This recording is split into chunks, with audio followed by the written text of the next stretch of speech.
Now in this lesson we're going to get to grips with how China's development fits into a global context and comparing this to other LEDCs and MEDCs around the world. Okay, now as you can see, I've picked out 5 different economies, all at relatively different stages of economic development.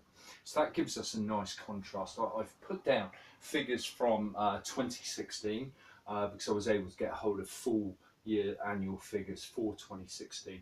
No details on full information for 2017 for every area at the time of videoing this. Okay, so I've put in Ethiopia, Vietnam, China, South Korea, and the USA. Just a little bit of background about these economies. Firstly, Ethiopia is largely authoritarian regime, and they are beginning their economic development stage. We can see that they are at that point of economic takeoff. I've given them a Rosto ranking of stage 3 there. So they're really taking off, and the industrial sector is beginning to grow there. Vietnam is actually a transitional economy, where there's a socialist party who is in charge of Vietnam.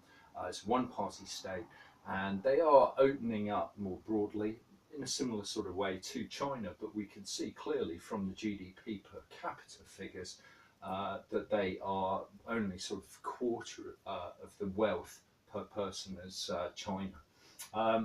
So yeah, then next we've got China, then we've got South Korea, of course, who is one of those countries that is successfully industrialized and become known as an NIC or an MEDC, newly industrialized or more economically developed country.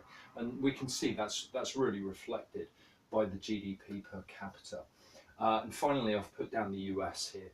The US gives us an excellent comparison against China, because when you think of their rivals for economic supremacy, if you like, China with a population of 1.38 billion, meanwhile the USA only having 250 million or so.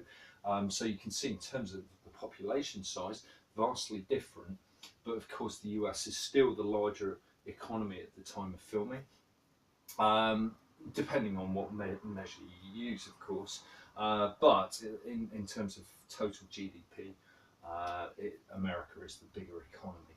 But what is really significant here, comparing the largest economy in the world against the second largest, that of China, we can see the difference in GDP per capita, which is actually really quite significant. And this is really important to remember this, that yes, China is an economic superpower because of its sheer size and its population base, but not really because of its GDP per capita, which is a sort of upper middle income country. Okay, so really what China is, of course, trying to do is move towards that newly industrialized pathway. We mentioned that target income of $12,300 per person that they are said, according to the Asia Society, to need to achieve in the next 5 years. Okay, some disagree with that, as we've also noted.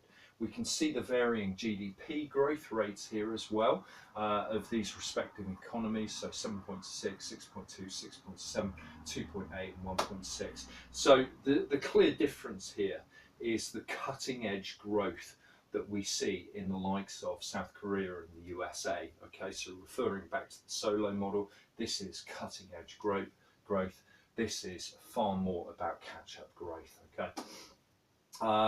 Now we've also got information about the HDI, the Human Development Index, and we can see that the higher numbers correlate with better education, better life expectancy, health, and of course better living standards overall.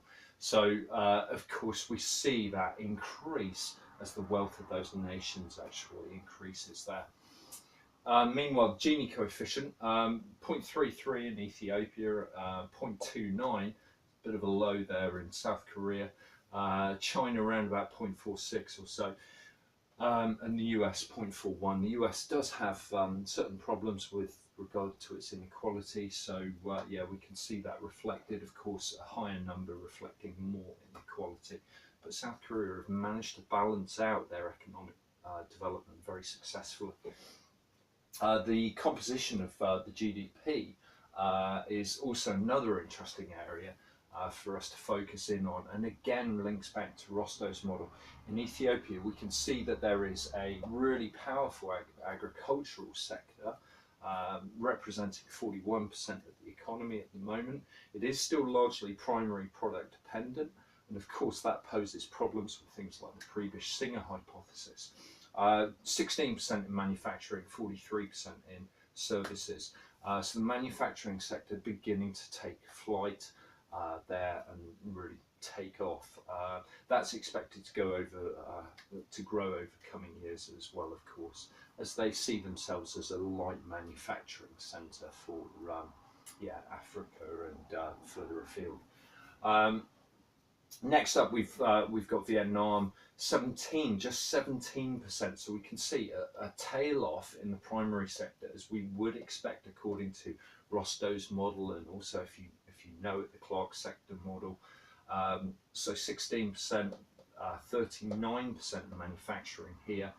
So I've put Vietnam down as really in the early stages of the drive towards maturity, where yes, they do have a firm manufacturing base, which in time will need to diversify into those higher value added goods.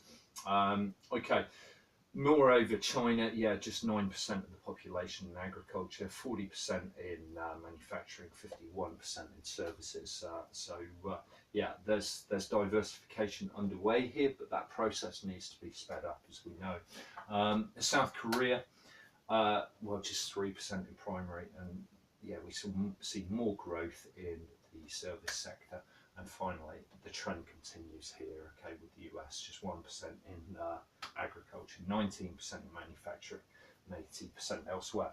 In terms of trade to GDP, we can see that Vietnam is a very, very open economy and does a lot of trade. So a lot of goods flow into the country and then flow out of the country. Of course, Vietnam's, in terms of its actual location, is really, really advantageously placed in terms of its geographical proximity to China and other Asian nations, which are growing quite quickly.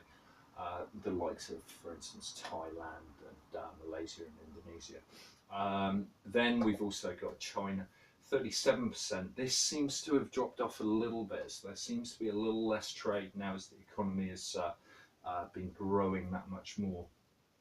Okay, but remember, this reflects inflows and outflows into the country.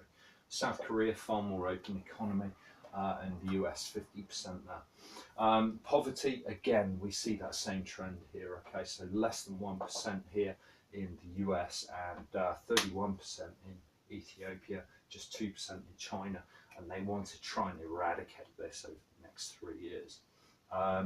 Urbanization, well, this process, as we've seen on Rostow's model, urbanization needs to be driven forward within these economies to get to these sorts of levels that we see in South Korea and the USA, where those productivity hubs that are industrialized cities can really drive forward growth. And then, we can see our Rostow ranking here. So we've got takeoff, drive to maturity, and then the age of high mass consumption there. Okay, so hopefully that's a nice comparison for you. You may well want to find out some other countries here, because it was interesting to know the examiner report actually said that a lot of students had focused on examples of Ethiopia and Vietnam. So likewise, you may want to diversify your research here and perhaps have a look at another sub-Saharan African economy, the likes of Kenya, Malawi, Mozambique, for instance, okay, and possibly someone else like Brazil, Mongolia, when it comes to Vietnam. So do have a look at something else there, but South Korea makes an excellent model for us in considering how China can reach this one, and we'll be checking that out in the next lesson. Okay, thanks guys.